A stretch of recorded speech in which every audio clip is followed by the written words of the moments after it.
And Senator, now let's talk about the ICC one. I mean, Yeah. I know for a while people were saying ano lang, nagmamarites ka lang, nagmarites tayo in a way because we have been talking about this since last year pa. Mukhang tumama tayo kay De Lima that should be free last year, tama 'yan. Yung Yeah. investigation, papayagan, tama naman.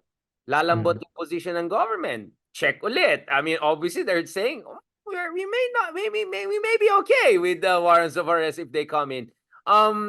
So what gives you confidence June and July? I think my understanding is if you look at the timetable of ICC, dapat within the year. I think everyone knows that. Everyone who's following yung procedures ng ICC despite the confidentiality. But why do you think June and July?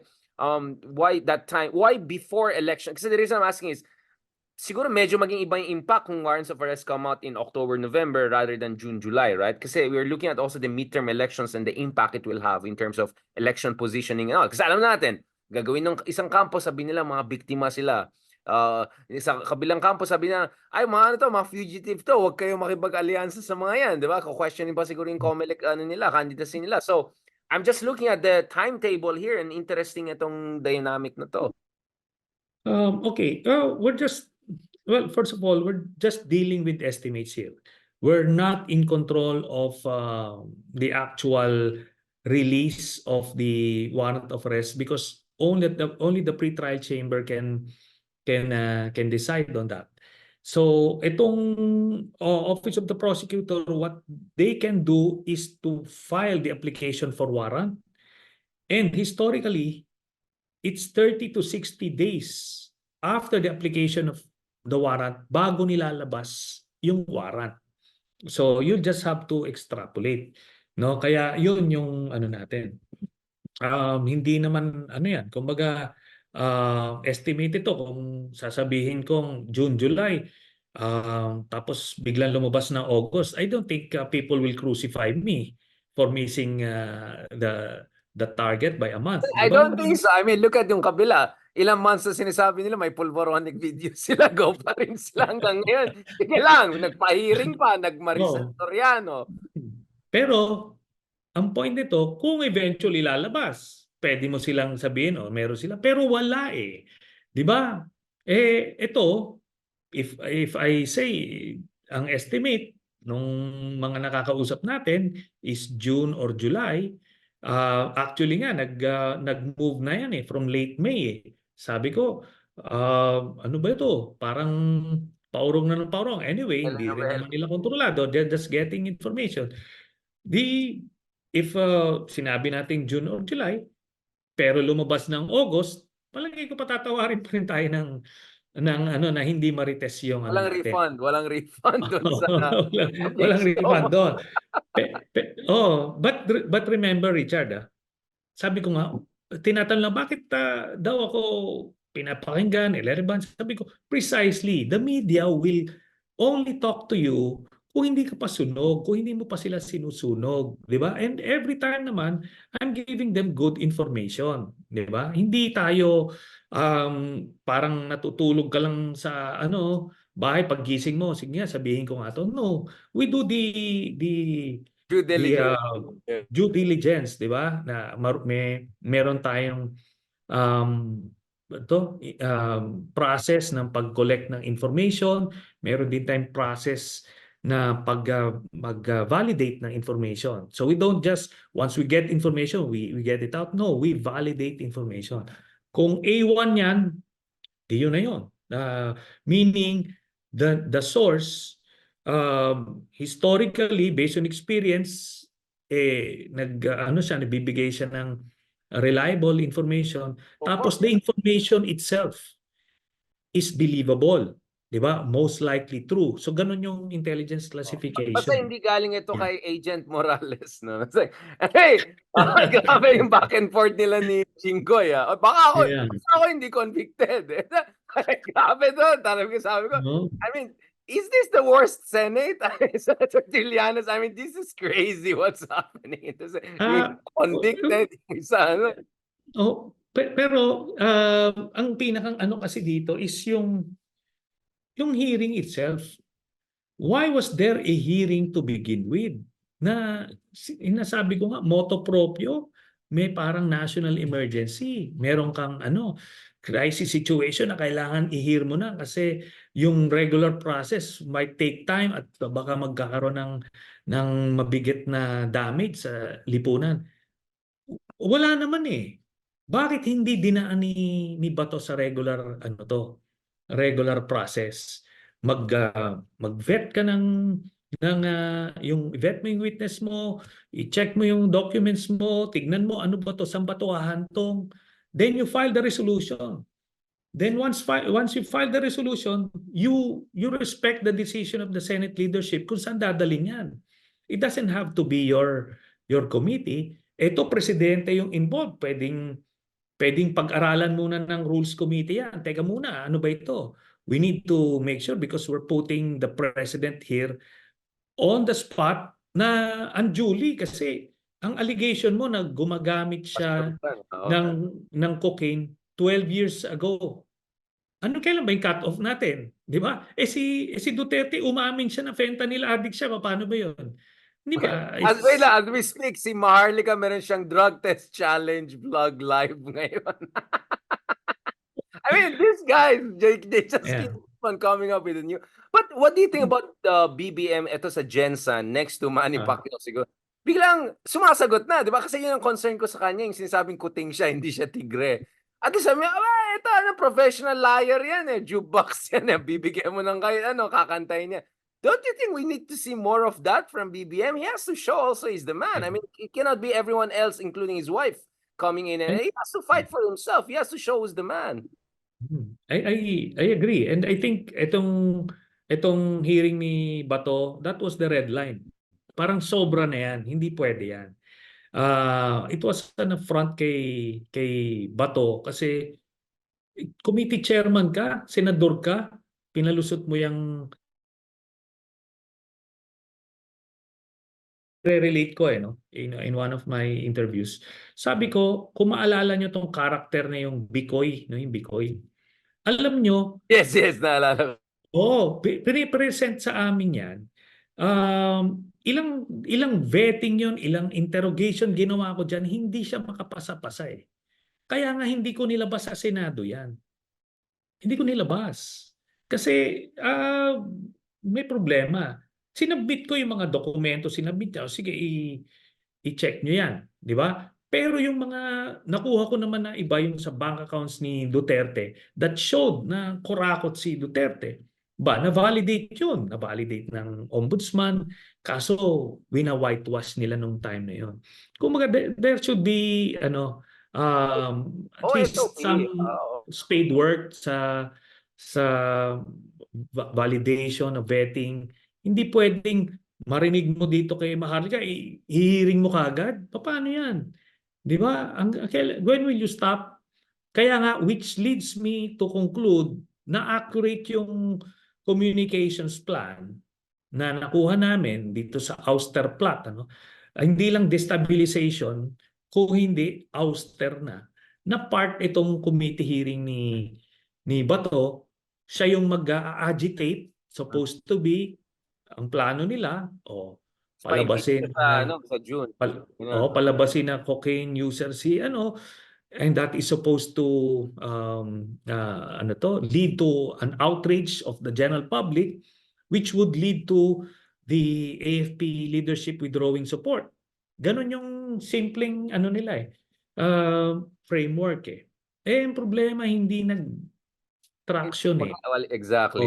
Kasi hilaw eh. Ang problema ni Morales, nung tinanong siya, sino ba yung confidential agent mo? Hindi raw niya maalala. May problema tayo doon. Yun na yun. Lagapak na yun. Right. Speaking of this, I mean, I don't want to put you on the spot, but do you think the administration will work on it? Will implement it, or will weaponize it as a kind of a Damocles sword should the warrants of arrest come in the coming months? Again, I don't want to put you on the spot, but the point is, what is your prognostication here? What factors will lead Marcos to act upon the warrants of arrest, and hindi yung it's just there and nakalutang lang and then he will, dribble around it? Ako, ang tingin ko nga, he doesn't even need to decide or act eh. Kasi kung padadaanin ito sa Interpol, may international agreement in place na eh. Pagka lumabas siya na sa National Central Bureau sa PNP, yung pangalan ni Duterte na aarestuhin, they are supposed to act motu proprio. Hindi na kailangan didiktahan sila ni BBM na huliin yan. Di ba? Hindi na. Kasi they're supposed to do these things. Ministerial yon. Ngayon, kung naman magfa-file ng petition for TRO yung mga lawyers ni Duterte, which I am inclined to assume that they will do, di ba hold ngayon, hindi gagalaw yung PNP, not on the say-so of President Marcos, but on the say-so of the Supreme Court. So it's not on him. O ngayon, pag sinabi naman nung Korte Suprema at the end ng kanilang deliberations na meron silang basis, may jurisdiction, yung Interpol, hindi ito yung ICC kasi yung Interpol ang mag-aano sa atin eh.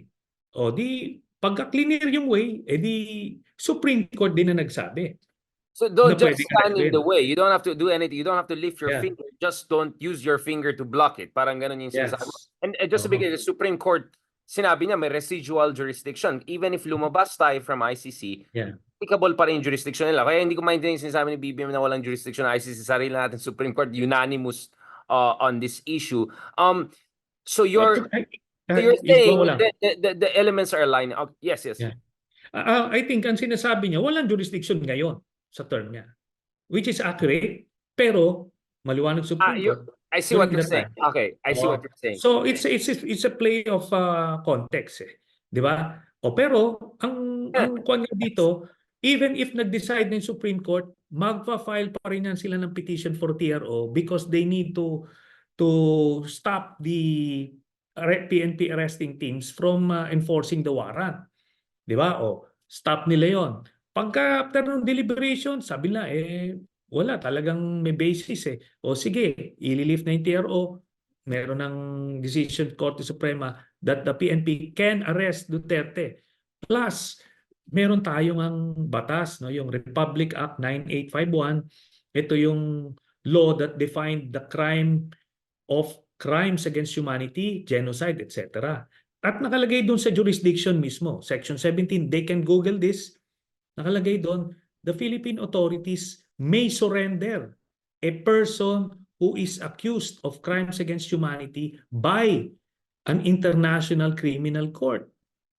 Kumbaga, you cannot be more specific than that. Pwede natin i-turn over. Nakalagay doon sa batas yun.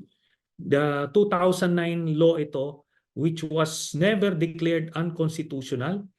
So, yun na yun. They can use that as a basis actually. And I believe it's part of the legal brief that DOJ has submitted to the President.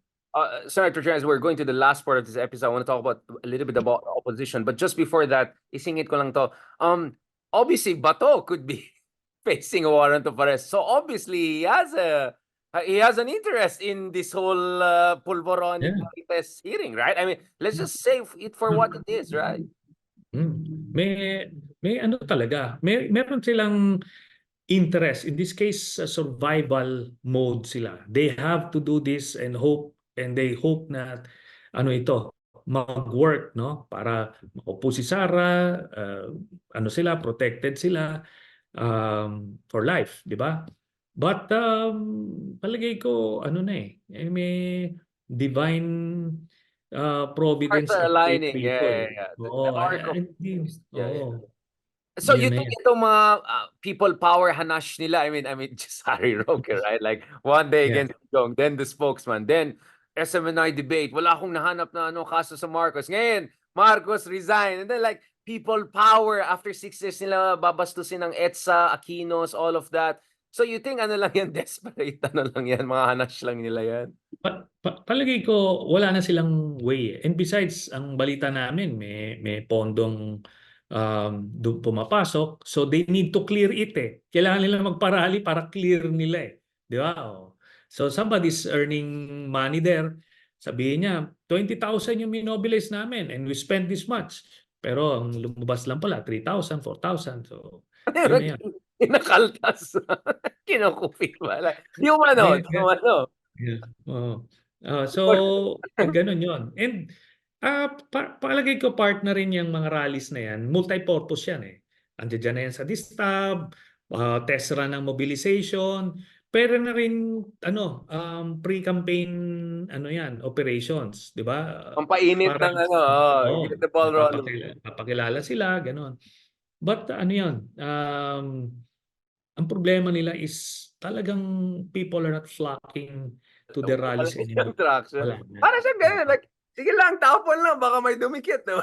Ganun na lang Yun, nangyari, di ba? Parang, oo. let's go for ano. So, parang ang yung EDSA 2 eh. Kaya nga sabi ko you cannot be complacent kasi nakatisod eh. Kumbaga Biglang makalusot. You're right. oh, Walang makalusot. room for complacency. Now, speaking Hmm. of no room for complacency, eto na. So we have officially a member of the Aquino family throwing his hat into the ring. Of course, we're talking about Senator Bam Aquino. Nagkaabutan kayo, di ba? Sa Senado. Hmm. What is your understanding of the state of the real opposition? Kasi the Duterte camp is not real opposition. May tinatawag na naging opposition dahil hindi nagkaroon ng position, right? Pag-usapan natin yung totoong opposition, right?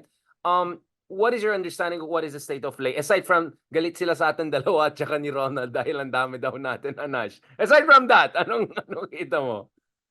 Hindi naman ano, hindi naman sila magagalit sa atin. They cannot Joke lang. afford to lose our support, 'di ba? Hindi. Ganito, ang palagay ko kasi ang dilema nila is papaano sila papasok, 'di ba? Dito papaano sila eksena dito.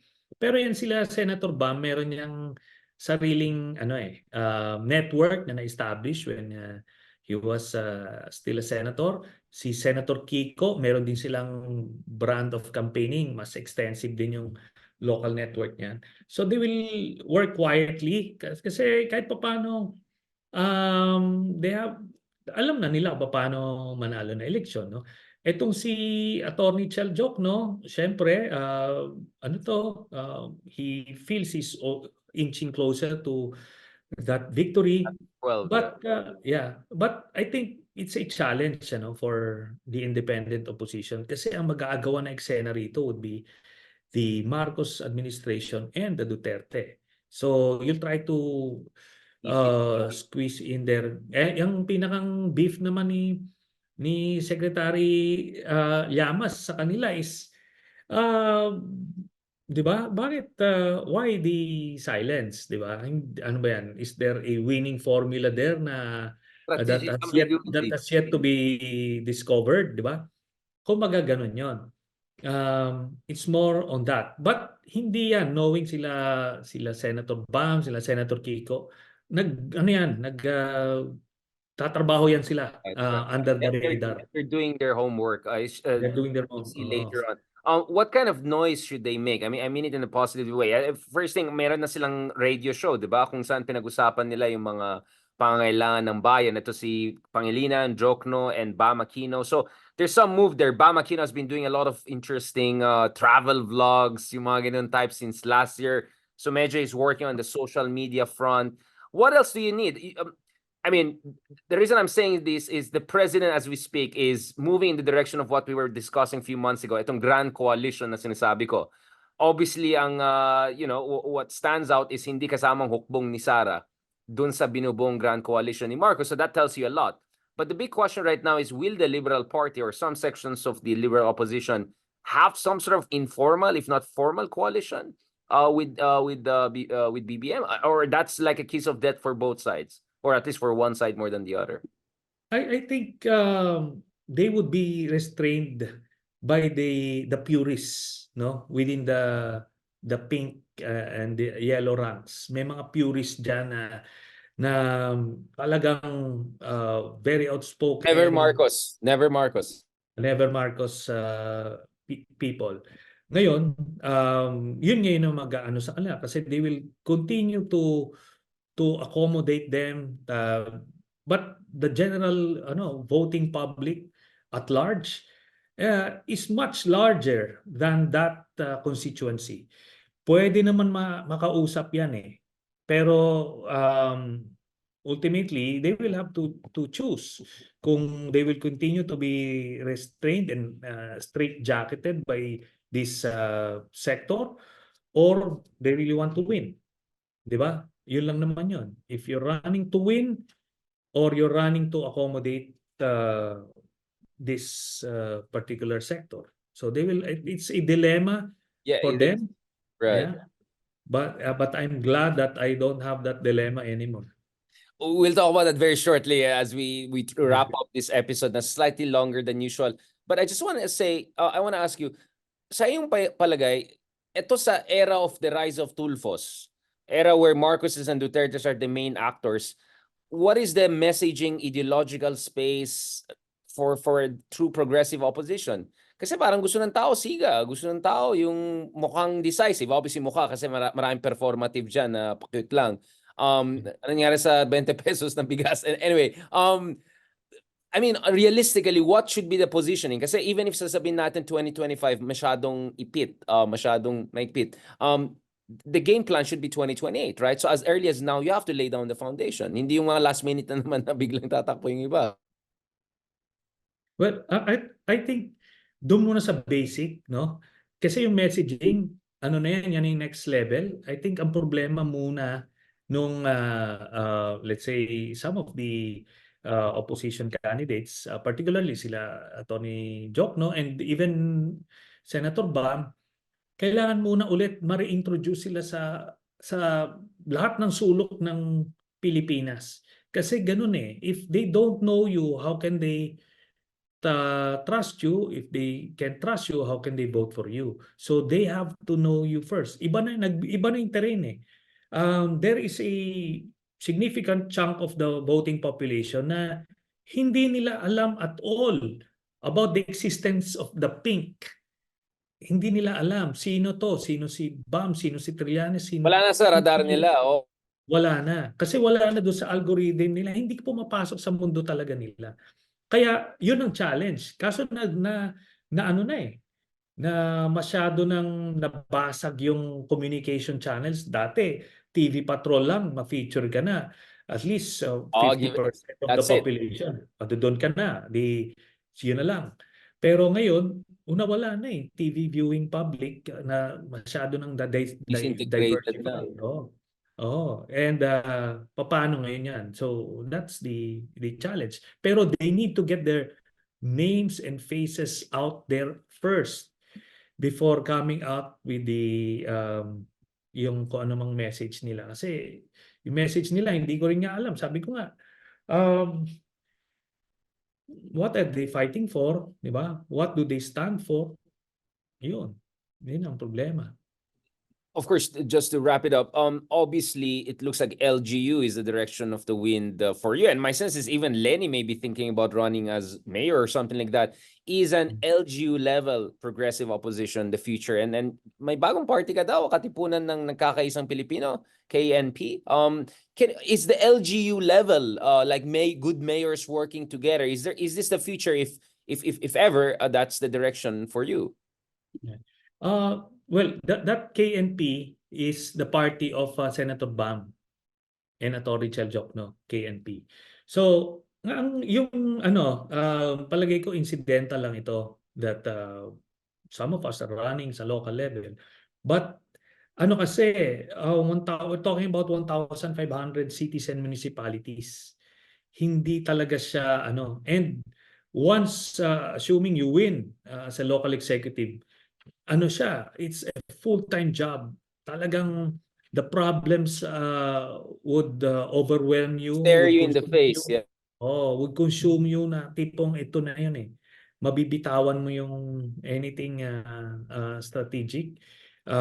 So, yun. But I think yun ang kailangan, especially for yung Caloocan. Siya yung pinakamaraming mahirap sa buong Pilipinas. Pero yung EJK cases, ang dami rin. Di ba? Nung time Sa Caloocan. Siya yung number 1. No? Kaya napag-iwanan na talaga siya. Yun.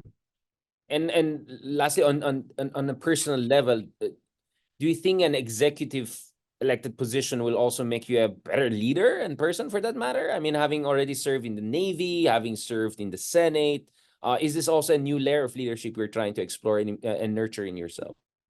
I believe so, and I think this is going back to my roots, ano, at ito yung this is the basically the leadership training that I got sa PMA, the educational background na kinuha natin sa iba't ibang graduate schools.